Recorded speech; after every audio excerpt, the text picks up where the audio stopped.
Ladies and gentleman السلام علیکم. امید ہے تمام احباب بخیر و عافیت ہوں گے. جیسا کہ آپ کے علم میں ہے کہ چند روز قبل ایک تفصیلی ملاقات ہوئی تھی لیگل ٹیم کے ساتھ، ایک تفصیلی ملاقات ہوئی تھی سیف بھائی کے ساتھ، اور تمام مسائل کا کوئی پازیٹیو سلوشن نکالنے کے لیے کسی لاہے عمل پہ آنے کی بات ہوئی تھی. گزارش یہ ہے کہ جیسا کہ آپ جانتے ہیں کہ بی فار یو کے نیٹ ورک میں لاکھوں لوگ ہیں، لاکھوں ہیں. آپ ان کو 5 لاکھ کہیں، آپ ان کو 6 لاکھ کہیں، آپ ان کو 1 لاکھ کہیں، آپ ان کو 1.5 لاکھ کہیں، بٹ لاکھوں میں ہے. بندہ ایک ہے اور ملاقاتوں کے امیدوار لاکھوں ہیں. لاکھوں لوگ اس شخص سے کال پہ بات کرنا چاہتے ہیں، لاکھوں لوگ اس شخص سے میسج پہ بات کرنا چاہتے ہیں. نیوٹرل ہو کے سوچئے گا، ایک شخص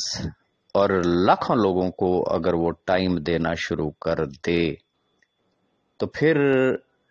آبویسلی پھر ان ملاقاتوں اور میل ملاپ کے لیے لاکھوں نہیں تو پھر ہزاروں دن ضرور چاہیے ہیں. چونکہ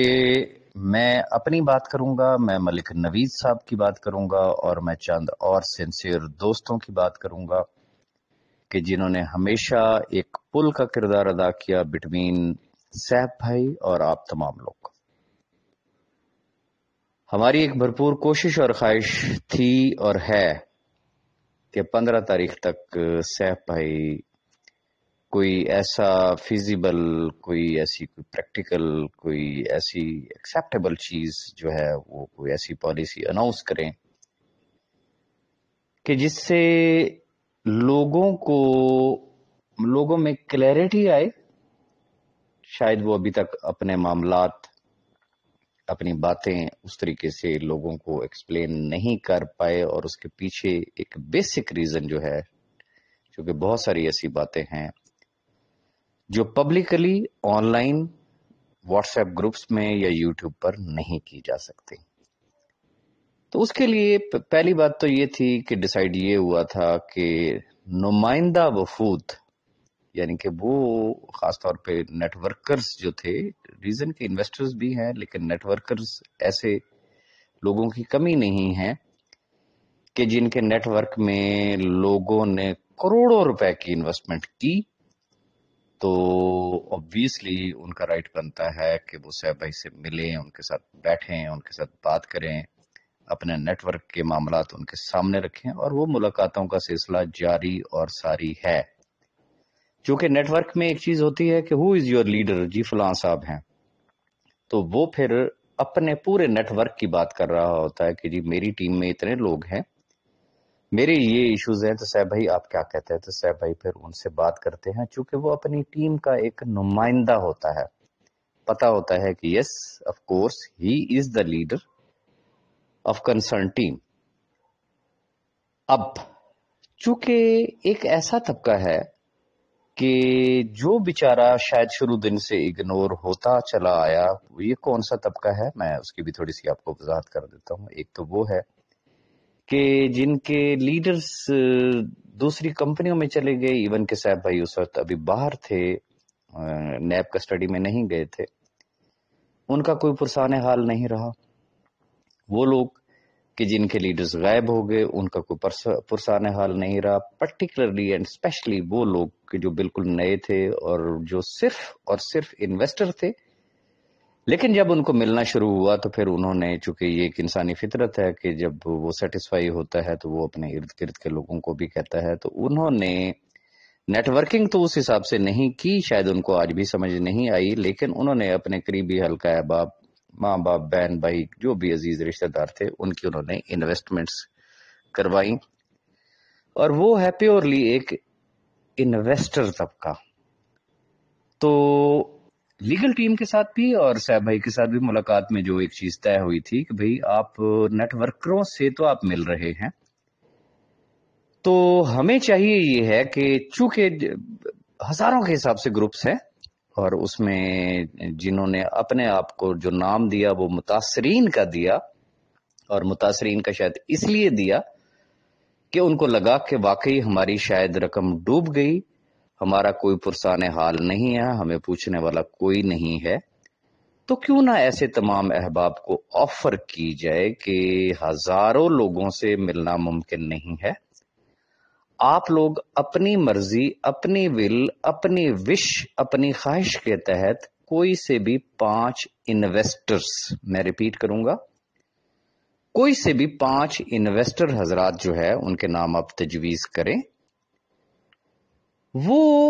اپنا ایجنڈا لے کے آئیں، سیف بھائی کا اپنا ایک ایجنڈا ہوگا، وہ ان کے بہاف پہ آئیں،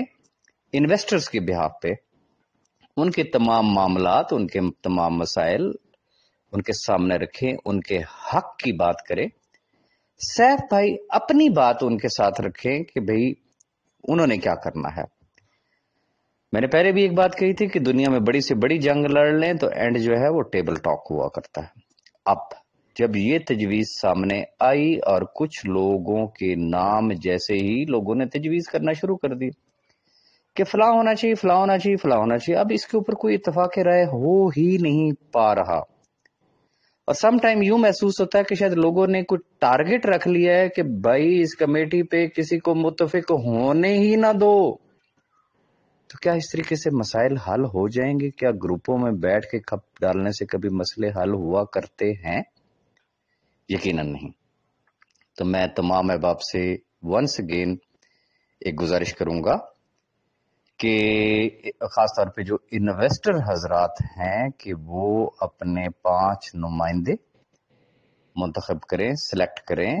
نامینیٹ کریں کہ یہ 5 لوگ ہیں جن پہ ہمیں یقین ہے کہ یہ جہاں پہ بھی بیٹھے ہوں گے یہ ہمارے حق کی بات کریں گے،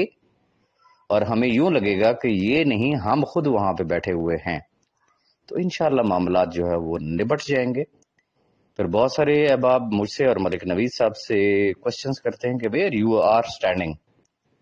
تو میں ونس اگین وہی بات ریپیٹ کروں گا، اللہ کو حاضر ناظر جان کے کہوں گا کہ سیف بھائی جب جیل میں تھے ایک برا وقت تھا، برا وقت آج بھی ہے، ایسا نہیں ہے کہ ٹل گیا ہے، لیکن وہ نوعیت نہیں رہی، ہم نے سیف بھائی کا ساتھ دیا، آج بھی دے رہے ہیں، لیکن کسی بھی سٹیج پہ اگر ہمیں نظر آتا ہے کہ خدا نہ کرے ان کی نیت میں کوئی کھوٹ ہے، وہ شخص نہیں دینا چاہ رہا، ہمیں نظر آ گیا کہ یس بھائی وہ دینے کی پوزیشن میں ہے لیکن اب وہ جان بوجھ کے یہ کام کر رہا ہے، تو یقیناً یہ یاد رکھیے گا پھر ہم 100% ان لاکھوں خاندانوں کے ساتھ کھڑے ہوں گے۔ اس کی وجہ کہ یہ وہ لوگ ہیں کہ جن کو ہم نے جو کہا انہوں نے ہماری بات پہ آمین کہا، انہوں نے ٹرسٹ کیا، اور اس ٹرسٹ کی بھی ایک بنیادی وجہ یہ تھی سیف الرحمان خان نیازی کا پاسٹ ریکارڈ، چونکہ جب تک اس شخص کے بینک اکاؤنٹس وغیرہ سیز نہیں ہوئے تھے، اداروں نے ہاتھ نہیں ڈالا تھا، کوئی ایک سنگل مثال بھی کہیں سے بھی یہ نہیں دی جا سکتی کہ اس نے کسی بھی شخص کو کبھی ڈیلے کیا ہو، اس نے دیا۔ اس ٹریک ریکارڈ کی وجہ سے اللہ کے بعد آج بھی ایسے لوگوں کی کمی نہیں ہے کہ جو لوگ آج بھی ان کے اوپر ٹرسٹ کرتے ہیں، ہم ان لوگوں کا ٹرسٹ کبھی بھی لوز نہیں کرنا چاہیں گے، جو لوگ آج بھی اپنی دعاؤں میں ہمیں یاد رکھتے ہیں، ہم ان کی دعاؤں کو کبھی بھی بد دعاؤں میں نہیں بدلنے دیں گے، اور یہی چیز ہمیں آج کی ڈیٹ تک سیف الرحمان نیازی کی بھی گفتگو میں ملی ہے۔ جو احباب یہ ایکسپیکٹ کرتے ہیں، جن کی یہ ڈیمانڈ ہے کہ جی آپ چھوڑ دیں سیف الرحمان خان نیازی کو، ہمارے ساتھ کھڑے ہو جائیں، اوکے بھائی ہم آپ کے ساتھ کھڑے ہو جاتے ہیں، لیکن ہم سے نہ تو یہ ایکسپیکٹ کیجئے گا کہ جیسے کہا جاتا ہے جی ڈنڈے سوٹے لے کے جاؤں گے، کوئی ایک ڈنڈا یا ایک سوٹا بھی ہماری طرف سے ایکسپیکٹ نہ کیجئے گا۔ جو لوگ کہتے ہیں جی جہاں نظر آئے جی گولیاں مار دیں گے، ہم سے ایک گولی کی بھی توقع نہ رکھیے گا۔ جو لوگ کہتے ہیں جی پیٹرول چھڑک کے آگ لگا دیں گے، ہم سے آدھا لیٹر پیٹرول کی بھی توقع نہ رکھیے گا۔ جو لوگ کہتے ہیں تیزاب کے ڈرم میں ڈال کے اس کو جلا دیا جائے گا، تو ہم سے ڈرم کو چھوڑ دیں، ایک گیلن یا ایک بوتل کی بھی توقع نہ رکھیے گا۔ ہاں، جو ایک قانونی رستہ ہوتا ہے انشاءاللہ، اگر خدا نہ کرے اللہ نہ کرے کہ واقعی یہ لگا کہ بھائی اب تو سارا کچھ اس کے ہاتھ میں آ گیا ہے، اب کیوں نہیں دے رہا، انشاءاللہ ہم آپ کے ساتھ کھڑے ہوں گے، ریکویسٹ صرف اتنی ہے کہ اگر وقت ضائع کیے بغیر اتفاق کر لیں، اپنی مرضی کی 5 رکنی کمیٹی بنا کے اس کو پبلکلی اناؤنس کر دے، تاکہ ان کے ساتھ کوئی ڈیٹ اور وینیو طے کر کے تو معاملات کو آگے کی طرف لے جایا جا سکے۔ بہت شکریہ۔